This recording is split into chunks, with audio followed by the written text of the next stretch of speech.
Dear Pastor Jeff, ako po ay sumulat upang humingi ng inyong gabay tungkol sa aking pinagdadaanan sa ngayon. Katatapos lang ng relasyon namin ng boyfriend ko. Isa sa naging dahilan ng aming hiwalayan ay ang issue ng priorities. Marami siyang activities kasamang mga kaibigan, kamag-anak at hobbies na halos hindi na niya ako mabigyan ng sapat na panahon. Kahit ilang beses na po namin itong pinag-usapan, parang hindi ko maramdaman na priority niya ako. Kaya sa huli, nagdesisyon akong mag-move on para sa sarili kong kapakanan. Ang mahirap sa sitwasyon namin ay magkasama kami sa trabaho. Araw-araw ko siyang nakikita at aminado ako na hindi madali ang mag-move on. May mga pagkakataong naiisip ko pa rin kung tama bang naging desisyon ko at kung paano ko maiiwasang mag-focus sa sakit at lungkot na aking nararamdaman.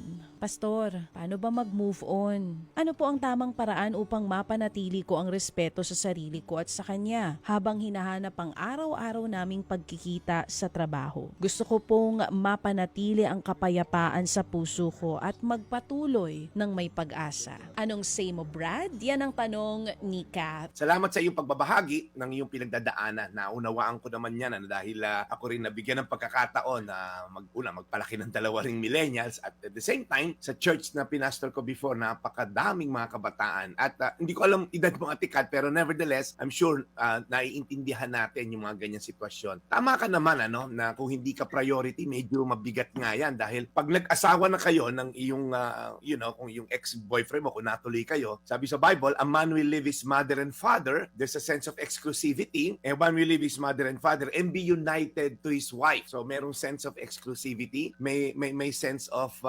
stability. When you're united, you're stable. And sabi, and the two will become one flesh. There's a sense of intimacy. So yung tatlo na yan, mahalagang rekado ng pagsasama. Exclusivity, stability, pagka united, walang magulong biyanan kasama and all. And then there's intimacy. So ngayon, tinanggap mo na yung desisyon. Ate Kat, ganito na lang. Since pinasok mo na yan, natural lamang na makaramdam ka ng sakit. Hindi ko alam gaano katagal kayo, pero nakakapanghinayang, pero nagdesisyon ka na which I believe, tama yung desisyon mo. Kasi kung mahilig sa barkada, tapos mag-asawa kayo, baka lagi ka naghihintay sa gabi kung kailan uuwi. Pero ang payo ko lang, tanggalin mo na yung bitterness and maybe lungkot o galit doon sa tao. Mahalaga rin mapatawad mo yung sarili mo kung meron ka mang nafe-feel na nagawa ko sa kanya to and all. Number 2, maging maingat ka sa pakikitungo sa kanya, Ate Kat. Dahil magkasama kayo sa trabaho, panatiliin mo na lang yung professional yung relationship mo. Iwasan mo na yung magbahagi ka pa sa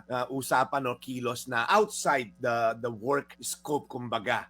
Yun yung isa kong payo kasi pagka, alam mo yun, nagkakapi kayo, nagdi-discuss ng business, and then bigla ka nag-open up na naman, baka mahulog ka na naman, te. Number 3, mag-focus ka sa sarili mo, sa relationship mo kay Lord. Gamitin mo tong panahon na to upang mag-invest sa sarili mo. Sabi mo kasi parang buhay mo na ibigay mo sa kanya, Balikan mo yung mga pangarap mo, yung hobbies mo, maybe activity na hindi mo magawa dahil sa kanya noon. Ay higit sa lahat, madalas ka magsimba ngayon, manalangin at harapin mo yung direksyon sa Lord. Pang-apat, iwasan mo yung mga what if mentality. Madalas nating iniisipin, what if hindi kami naghiwalay? Ano kaya mangyari kung Ate Kat, na-desisyon na muna yan, yun na yung tahakin mo. Kung lagi ka nakatiligon sa likod, paano kaya kung hindi ko siya iniwalayan? Wala ka mararating, te, kasi hindi ka nakaharap sa iyong landas na hinaharap. At panlima, ito na yung last, before ko ibigay yung Bible verse, surround yourself with positive and supportive people. Napakahalaga na to sa pinagdadaanan mo ngayong, Ate Kat. Maghanap ka ng mga kaibigan o pamilya na maaaring sandigan mo. Yung tamang suporta ba, kumbaga, mula sa mga taong nagmamahal talaga sa iyo at nagmamalasakit sa kapakanan mo. Huwag mong hayaan yung sarili mo mapag-isa. Naku po, dyan papasok yung depression and all at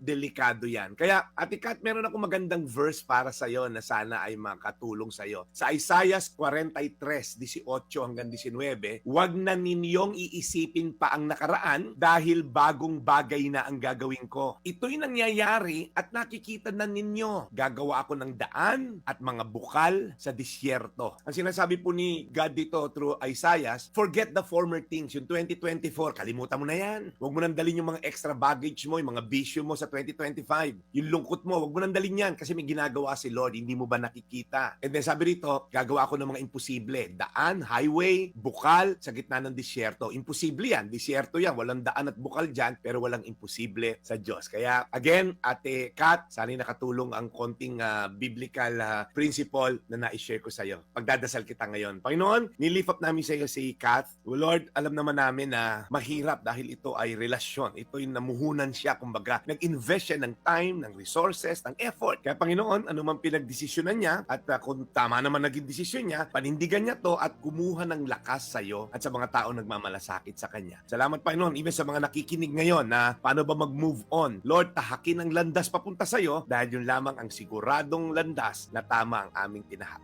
In Jesus' The name. Daily Amen. Brad Devotions.